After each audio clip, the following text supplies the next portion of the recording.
6 de la mañana con 56 minutos. Vamos a ver cuáles son los temas principales que se destacan para el día de hoy a través de la portada de diario El Telégrafo. Estos son los temas principales en este día martes 17 de diciembre de 2019. Las reservas de oro crecen con pequeños mineros. Ahí está este tema que se destaca a través de diario El Telégrafo. También Galápagos inicia cruzada contra las llantas usadas. 9.600 neumáticos salieron del archipiélago hacia el continente. Son varios de los temas destacados. Seguimos revisando. Gobierno plantea 98 millones de dólares para cárceles. La Asamblea Nacional debatirá la proforma presupuestaria 2020 para su aprobación final. El sistema de rehabilitación aspira a que se desembolsen 177 millones de dólares. Reformas al Código de la Democracia incluyen la creación de un registro pasivo. Este es uno de los temas que abordaremos en tan solo instantes con nuestra primera invitada. Y ahí está en los temas deportivos. Fabián Bustos llega a Barcelona con un proyecto para 2 años. Estos algunos de los temas principales destacados a través de diario El Telégrafo. 6 de la mañana con 57 minutos. Y como lo decíamos, nuestra primera invitada el día de hoy es Diana Atamaín, presidenta del Consejo Nacional Electoral. Muy buenos días. Gracias por estar hoy con nosotros en Primera Impresión.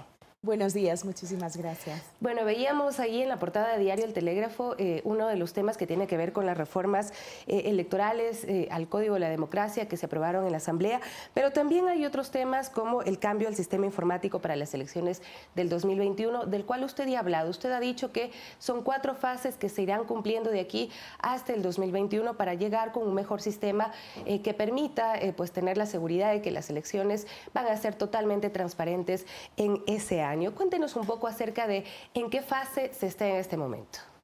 Bueno, efectivamente, muchas cosas por hacer. Después de 10 años que no hubo la voluntad política para ir hacia la transformación, hacia la reingeniería del sistema informático que el país demanda en los procesos electorales, ahora lo estamos haciendo ya en forma concreta a través de la Unión Interamericana de Organismos Electorales, UNIORE, que tiene su brazo técnico que es CAPEL. Con ellos hemos firmado un acuerdo, una carta de intención que se traducirá en un convenio de cooperación para cumplir con estas 4 fases y transitar por esta reingeniería del sistema informático. Estamos en la primera fase donde ya hemos levantado nosotros el diagnóstico y las necesidades sobre el sistema informático que será validado por esta comisión técnica que se conformará con algunos técnicos de algunos países. Son 31 países que son parte de esta organización de organismos electorales y que vendrán al país a decirnos sobre la prioridad que nosotros tenemos, qué acciones tomar en cambios, en reforzamiento que nosotros estamos planteando. Pero ¿cuál es lo más importante o cuáles son los aspectos más importantes que se han detectado en este diagnóstico que entendemos también toma en cuenta algunas de las sugerencias que se habían hecho en un informe de la Contraloría con respecto a lo sucedido en las anteriores elecciones? Así es, son temas de conocimiento público.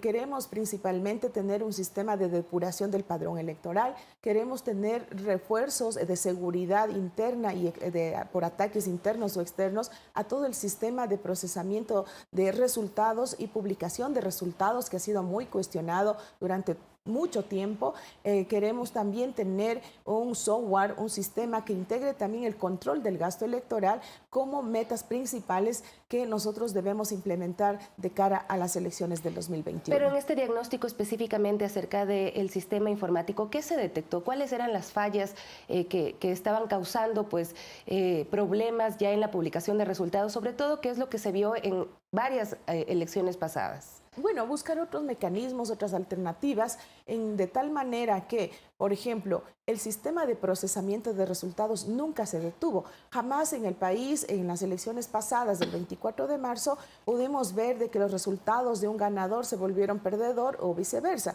Pero sí tuvimos dificultades en la página web que colapsó y la gente no podía mirar en tiempo real cómo los resultados se iban subiendo a la página como información. Por eso vamos a buscar otras alternativas, que no sea solamente la página web por donde el ciudadano puede mirar el procesamiento de resultados, sino ahora contamos con redes sociales y otras alternativas, aplicaciones, por ejemplo, en el celular, para que tengamos esa certeza y la confianza de que el procesamiento de resultados no tiene ningún cambio y es el absoluto respeto a la voluntad popular. Y estas son algunas de las sugerencias que ha hecho CAPEL, esta organización que usted nos comenta, está conformada por 31 países.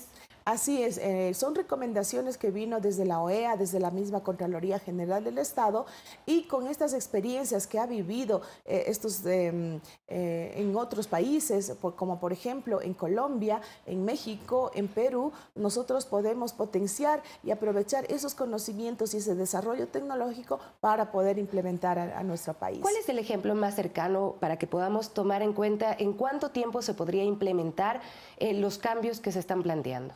Por ejemplo, en Colombia hicieron un trabajo muy similar al que nosotros estamos demandando, en el que parte de nuestros técnicos también fueron de ese equipo, y ahí en Colombia, bueno, son realidades distintas, pero lograron hacerlo en 4 meses. Entonces, cuando hay decisión política, cuando hay los recursos técnicos o humanos, es posible llevar adelante estos cambios. Por eso es que en estas 4 fases, con estas experiencias de países vecinos, consideramos que el trabajo tiene que ser permanente y de la observación internacional, que tiene que ir la observación propiamente dicha, pero también un apoyo técnico que estará permanentemente en el año 2021 de parte de la Unión Interamericana de Organismos Electorales. 4 meses en Colombia, ¿cuánto tiempo podría tardar aquí en el Ecuador y cuánto podría llegar a costar? Sí, bueno, nosotros no queremos adelantarnos los plazos, pero sí aspiramos que durante el próximo año lleguemos a la fase de pruebas, de simulacros, para que no tengamos inconvenientes el día mismo de las elecciones. Bueno, es una de las buenas noticias que nosotros hemos tenido en esta conversación,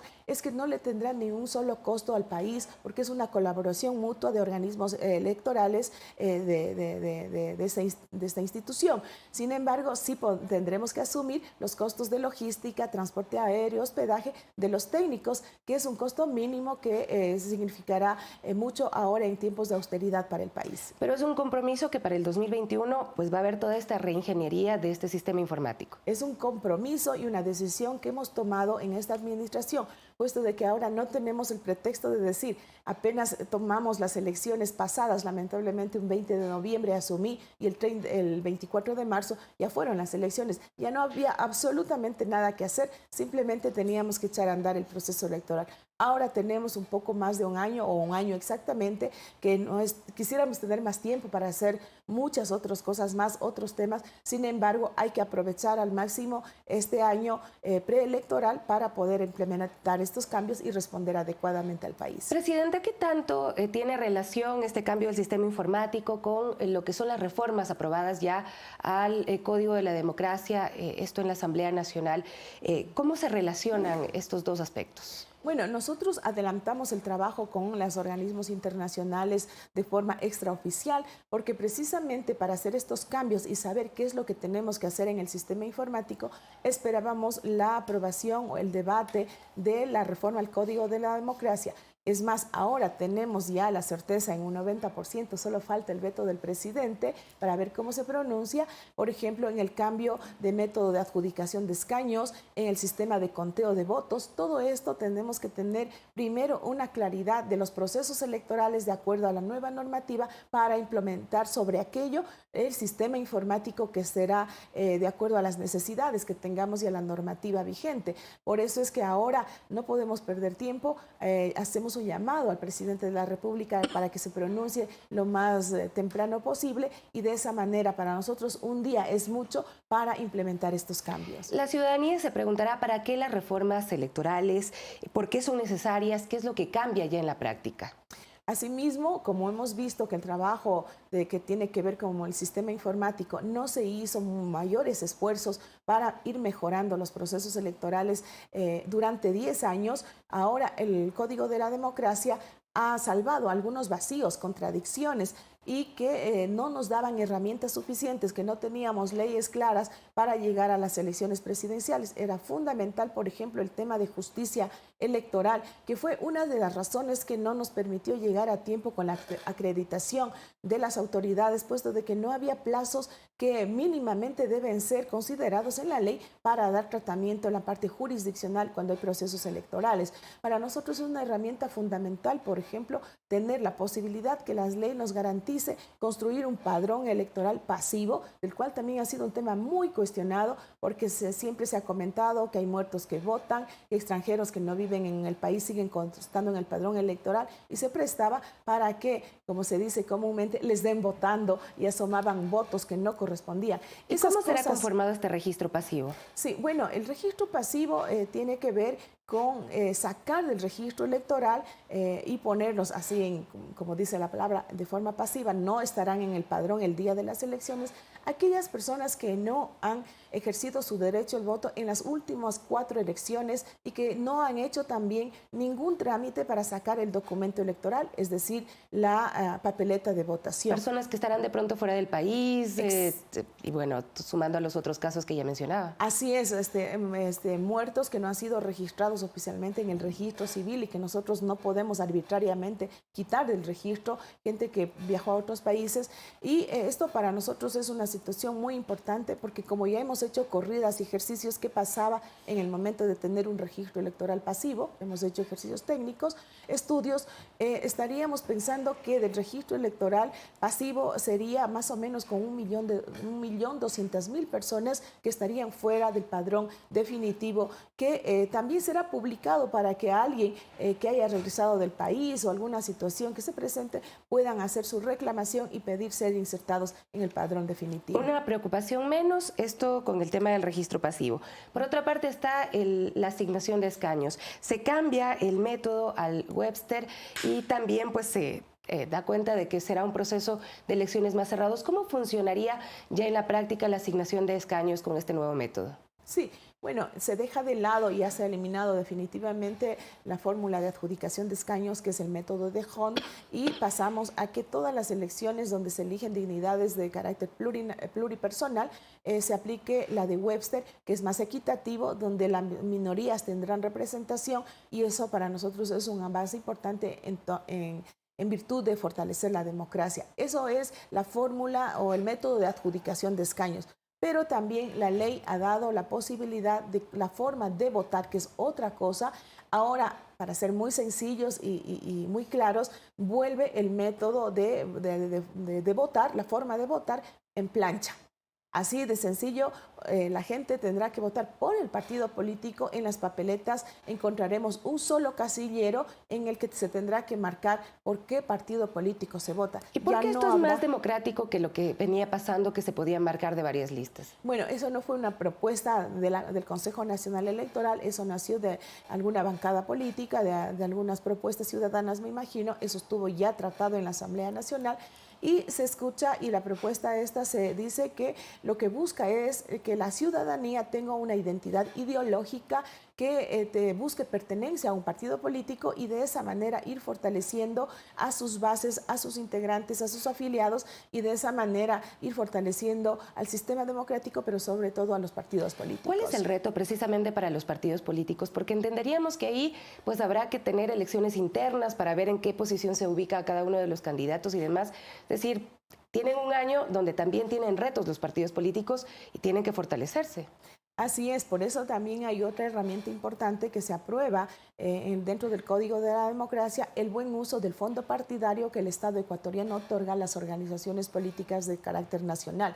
Tendrán una mejor utilización porque ahora tendrán la obligatoriedad de que el 70%, si mal no recuerdo, será utilizado para capacitación, formación de sus cuadros políticos para que pertenezcan a cualquier tienda política, y que también va enfocado en la capacitación de mujeres y jóvenes, que también recoge el nuevo Código de la Democracia. Realmente para el Consejo Nacional Electoral, este paso importante que dio la Asamblea, esta sensibilidad que dio a transitar y mejorar el Código de la Democracia, van sembrando cimientos para ir fortaleciendo la democracia. Por eso para nosotros son muy buenas noticias, y de esa manera todos todos debemos asumir la responsabilidad, partidos políticos, sociedad civil, academia y las instituciones, en este caso el Consejo Nacional Electoral. En este tema de paridad de género, la meta es ambiciosa, al 2025 el 50% de la representación. ¿Cómo se puede lograr esto? Haciendo también mención a los méritos que debe tener cada uno de los candidatos y candidatas.